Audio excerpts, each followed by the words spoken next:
Dombrovskis. We now go to the representatives of the different political groups, starting with the European People's Party group. Radoslav Sikorski for a minute and a half. Madam President, colleagues, let us give a warm welcome to President Joe Biden, who is an honourable gentleman and a reliable ally. It doesn't mean that we have to agree on everything. I personally believe that decisions on Nord Stream and on Afghanistan are mistakes, but it means that we can do things together. And what I'd like us to do is to strengthen our democracies, including through sensible regulation of social media, to complete the deal on taxes and tax havens. We need the money to revive our economies. And as the Commissioner has just mentioned, to develop common positions on China, on security, standards, investments and regulation. President Biden, you'll be seeing Vladimir Putin. Please tell him from us that if he blackmails countries with gas, Nord Stream sanctions will return. If he attacks a neighbor again, we will respond with deeds, not just words. And lastly, that every time he or Mr. Lukashenko murders or kidnaps an opponent in the West, we will double our assistance to Russian and Belarusian Democrats. Amen. Thank you very much, Mr. Sikorski. I see that Ms. Garcia Perez is not yet in the room, so we'll go to Mr. Cholos on behalf of Renew Europe for 2 minutes and a half.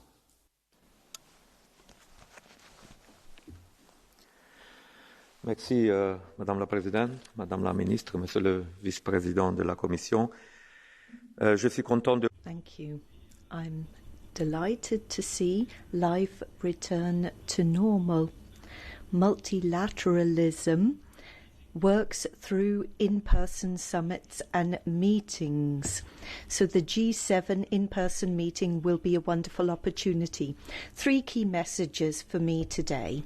Firstly, I would like to underscore the need for mandatory publication of financial data linked to the climate. That would send out a strong message that we can no longer hide our debts when it comes to climate change. Climate transparency in companies is a first step, an important step. The EU has always led the way in the fight against climate change. Here today I would like to address the Commission and remind you that we have committed to create sustainable jobs, and citizens will expect us to deliver on our commitments, and that must be borne in mind when talking about climate change. I also welcome the historic decision taken by finance ministers at the G7 last weekend on the principle of a minimum corporate tax rate of 50% to be paid by multinationals. The current international tax rules date back over a century. It's an unfair system that can no longer be defended to our citizens. So now is the time for change, for global responsibility and action. The OECD should build on the G7 decision in its work too. I would also like to issue an appeal to the G7 heads of state and government. They need to strengthen their support for COVAX. We talked about this today. The European initiative, COVAX. COVAX is currently the main mechanism for solidarity to fight the COVID-19 pandemic around the world. It is important that there is support for COVAX, not just fine words, wishes for international action or populist statements. It is important that tangible contributions be made to COVAX. Finally, it is refreshing to see that the US is back on the international stage with a constructive approach. We need solidarity between democracies. More and more leaders are openly attacking the democratic system, and we need to show courage and firmness in our response. Now we go to Philip Lamberts on behalf of the Green Group for 2 minutes. Thank you. Hello, President Metsola. Chers collègues, chaque seconde... Colleagues, Every second day and night, the equivalent of a nurse's annual salary leaves and is funneled into a tax haven. And this tax evasion, to the benefit of multinationals and the super wealthy, is a cancer for our democracies. It's fundamentally unfair for bakers, hairdressers, small business owners, teachers and healthcare workers who are contributing their fair share and more to the whole. It undermines our public services, broadens inequalities and undermines the trust of our citizens in our institutions, and wastes precious resources that are crucial to tackle global challenges such as the economic recovery and, in particular, the climate and solidarity transition. The agreement in principle obtained this weekend by G7 ministers may therefore represent a watershed moment for tax justice. In deciding to introduce a minimum global tax on companies, tax competition will wane and the business model of tax havens will lose any interest it might have. But that was the case at other times. This is an American initiative, and it's the European side that is lacking in ambition. The Biden administration wants an ambitious plan with 21%, a 21% rate. But EU member states, including France, want only 15%. So let's look at the figures. A 15% rate would bring in 50 billion a year, whereas 21% would bring in twice that. Today there are too many European governments who are wavering.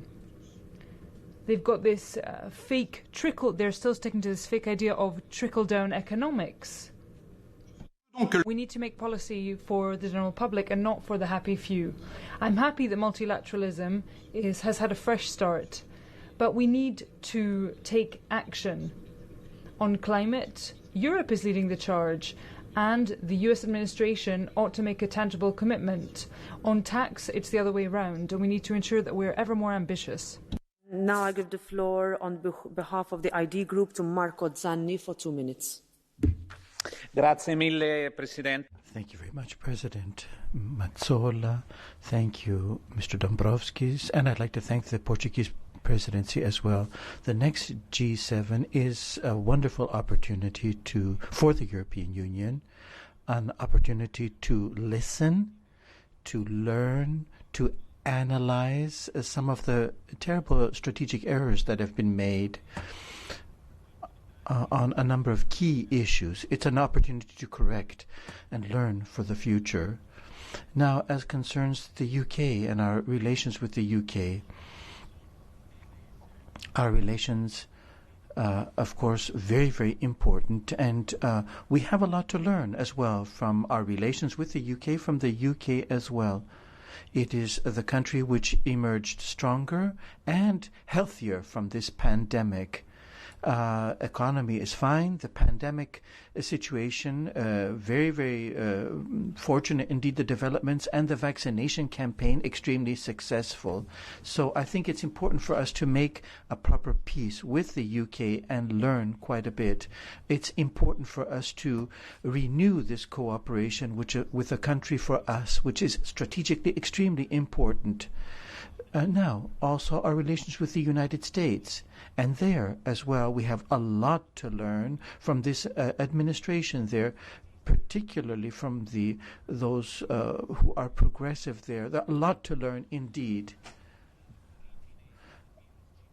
Looking at the origin of this Chinese virus and, for example, what has been said by Kamala Harris with regard to migration as well these last couple of days in her visit to Central America and Mexico as well. Very important to learn from this administration with very important messages to deliver to the world. And then taxes, a very important issue. A step has made forward, but not enough has been done. Europe and the various tax havens and this particular system that is in place right now, not satisfactory, a lot to do. So we have to learn. If we have to learn, we have to listen carefully to our partners, to the UK, to the United States. And I think indeed we, the European Union, have a lot to learn. Thank you. I give the floor on behalf of the Socialist Group, Irache Garcia Perez for 3 minutes.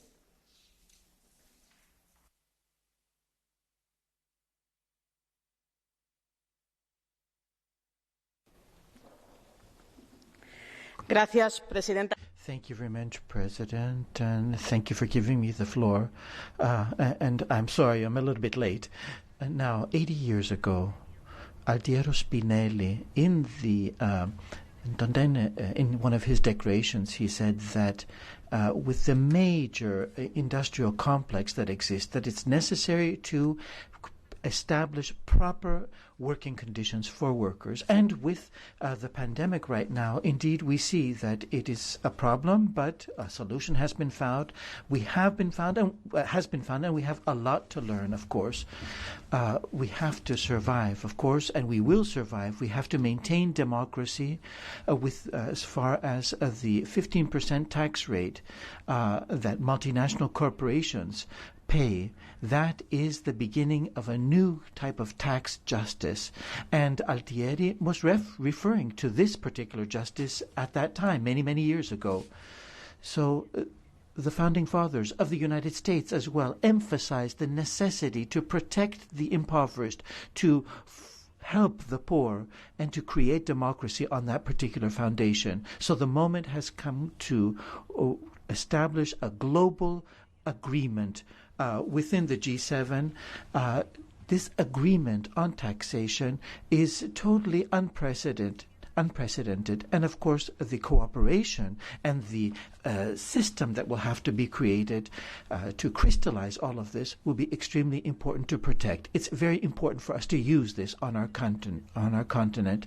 But not all countries in the G7 have done the same things and made the same effort that we have done. Now, the issue of intellectual rights and the position that has been adopted right now is unacceptable as concerns of vaccines. Let's not forget that many poor countries, many countries, developing and undeveloped countries, have no access whatsoever. So we have to be flexible on this particular front. In the Middle East, we need to work more effectively as well. We have to find a solution for the problems that exist there. The Madrid conference, which took place 30 years ago to provide some sort of roadmap for peace for the Middle East, well, unfortunately, not much has not been done. What was negotiated at that time with Yitzhak Rabin, unfortunately, has not become reality. So we find ourselves in a turning point in history. Multilateralism is extremely important. We have much to learn in order to achieve that. We need cooperation. We need to work concertedly. We understand that our power stems from our unity, and that unity has to exist worldwide for democracy, for liberty, and for fraternity throughout the world. Thank you very much. Is Geert Bourgeois for 1.5 minutes on behalf of the ECR group. After years of transatlantic tension, there are great expectations of the upcoming EU-US summit. In its short time in office, there have been positive signs from the Biden administration, ceasefire in the tariff war, hopefully to be followed by an agreement. I'm also thinking of the G7 agreement on a global minimum corporate tax rate, an agreement I welcome, although the detailed arrangements will prove crucial. Let us use this momentum to move forward as like-minded and equal partners and build a new dynamic to reform and restore multilateralism, rescue and reform the WTO, and let us, as large economies, use our influence to set global common standards. There is plenty of work to be done at bilateral level. Firstly, setting up an EU-US Trade and Technology Council. Secondly, we also need to craft a common China strategy with the US, and we also need to work on a summit of democratic countries. I hope that this chamber will strive towards institutional cooperation with the US Congress. Thank you. Mr. Bourgeois, and now on behalf of the Left Group, Martin Schirdewan for 3 minutes.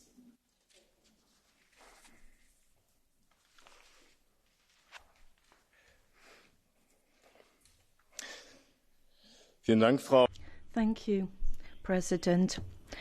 After the G7 reached agreement on a minimum corporate tax rate, we heard a lot of patting on the back praise from, for example, the German finance minister Olaf Scholz talking revolution.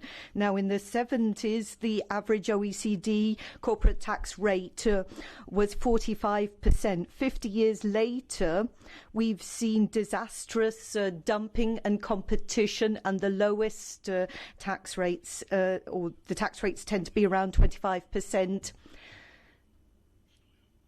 We see billions funneled away into tax havens each year. We're now talking about a minimum corporate tax rate for multinationals of around 15%. That is, how would that affect Ireland, Switzerland, Singapore? Look at the levels hidden there. We need to tackle and end tax dumping and tax avoidance. The left in the EP is calling for an effective minimum tax rate for multinationals and big tech, a minimum rate of 25%, so that multinationals and big tech will finally pay their fair share. Looking at the EU-US summit, a clear message must be sent to companies such as Amazon. If you are a player on the EU digital market, then you have to play by our rules. Jeff Bezos, pay your tax bill, same as any other decent person. Low wages are unacceptable, destroying unions, unacceptable. Likewise, eroding collective agreements. European workers are entitled to the freedom of association and good working conditions. The US and 100 other countries is calling for a waiver to patent protection when it comes to the COVID vaccines to tackle the pandemic. EU member states and the Commission alone are opposing that initiative.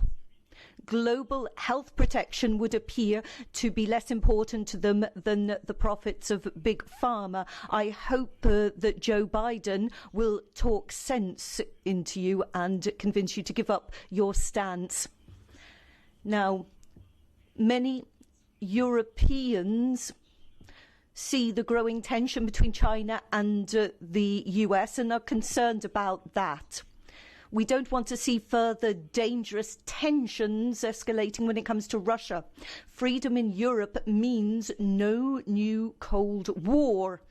The EU should not be a blind ally to the US, but push for peace in the global policy, define its own relationship with China, Russia, and the US, based on the multilateral world order and international law. Thank you for your attention. Very much, Mr. Shirdewan. Next, on behalf of the non-attached members, Kostas Papadakis for 1 minute. The profundity of the capitalist crisis tells us quite clearly that the EU and the United States, with its system of support and these different packages of resilience and recovery, simply as they're set up, will fail. And also China, relations with China and the collapse there is something which is indicative of the collapse which will exist in this particular system. It's necessary for us to find new constructions, new ways of dealing with China and Russia. What is being cooked up right now has nothing to do with the needs and the welfare of people. Unfortunately, the Biden government, the government in the UK, and of course the EU and the policies that are adopted are not policies which are friendly towards workers. And indeed, the various supposed efforts that have been made to deal with the problems of multinationals and with tax havens and so forth are just a kind of simulacrum, just something of appearance, and really do not deal with the issue at there in a profound fashion. Really, if monopolies are to be dealt with effectively, we'll have to have a much, much stronger and more robust approach. Thank you very much. Mr. Papadakis, and now that ends the round of the representatives of the political groups. Next is Esteban González Pons for 1.5 minutes.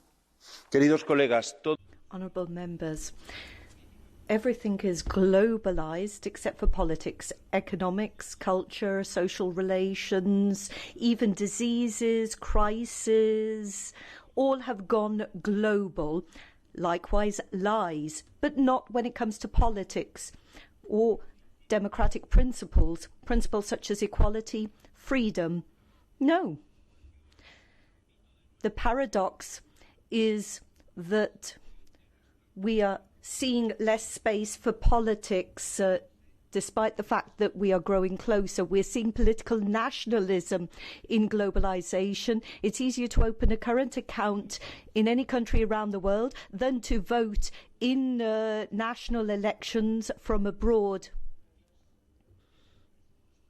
We see some companies that have income higher than the GDPs in industrialized countries. Walmart, for example, has higher revenue than the Belgian GDP. Globalization is something we need to look at in connection with the European and Chinese models. Now, we have a proposal for a minimum global corporate tax rate and that sales be taxed where they are made. Let's take this opportunity of the summit with the US to relaunch the free trade agreement negotiations. If we're not part of the conversation, we'll be marginalised and we won't be politically inclusive. So next is Marek Belka for 1 minute.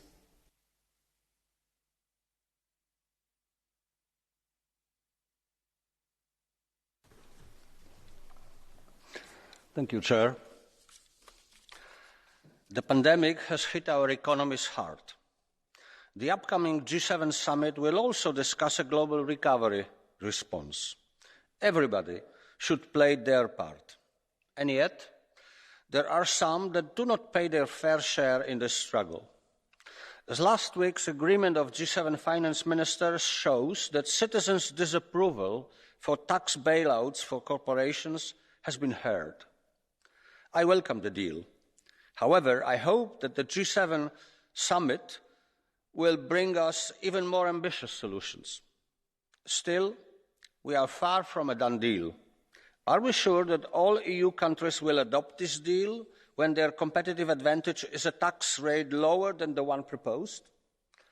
How many and which companies would be covered?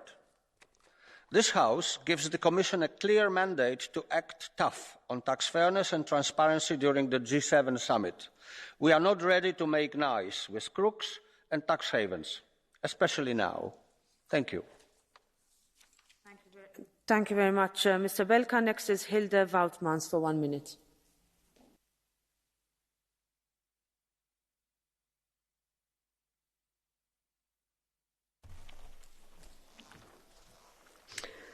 Dear colleagues, until recently, G7 meetings were boring gatherings, meetings in which the big Western leaders were discussing the economic and financial health of their economies. Today, the G7 has to change course drastically, as we live no longer in a world in which liberal democracy is evident. So instead of being a loose club of wealthy nations, the G7 urgently needs to become an active alliance of Guinean democracies, a solid alliance, ready to fight authoritarian crooks like Lukashenko with a worldwide sanction regime, and to do business with countries or in products produced by slave labour or on the back of our planet, and to radically rethink our military alliances and strategies. Even for the new Biden administration, a European army and a UN defence union are not longer taboo. Let us show courage, ambition and vision in this G7. Let's come forward with a new concept for it, a G7 in defence of our values and our freedoms, a G7 willing to fight for it. Thank you very much. Thank you very much, Ms. Woutmans. Next is Reinhard Bütikofer for 1.5 minutes. Thank you, President. Vice President Dombrovskis, you have justifiably heaped high praise on the return of the US administration to the tradition of working with allies. You have sung well the gospel of transatlantic allegiance. You have emphasized that we have to translate intentions into action, and you have promised joint leadership. But alas, as I listened attentively to what you said, I missed one very important topic for showing leadership. If we want to create, as Biden says, a B3 world, a Build Back Better world, we have to emphasize the need for an international infrastructure investment initiative, or call it a connectivity strategy, or call it a Global Partner Europe initiative. Whatever the name, this House has shown the way. When we discussed the topic in January, Commission pledged full support for the agenda. But I get the impression that Commission still hasn't got it. Not a single word from you on the topic, even though President Biden has emphasized it. We have lost too much time already. We moved forward only little by little against internal opposition. Now there's a chance for a breakthrough. If Commission is failing Europe on this, you are failing Member States and Parliament at the same time. Now is the time to go big, Vice President. Go big or go out of the way. Next, Jérôme Rivière for 1 minute. Merci, Madame la Présidente. Thank you, President. As we come to the G7 and EU-US summit, the situation on the international stage is of an unprecedentedly weak Europe.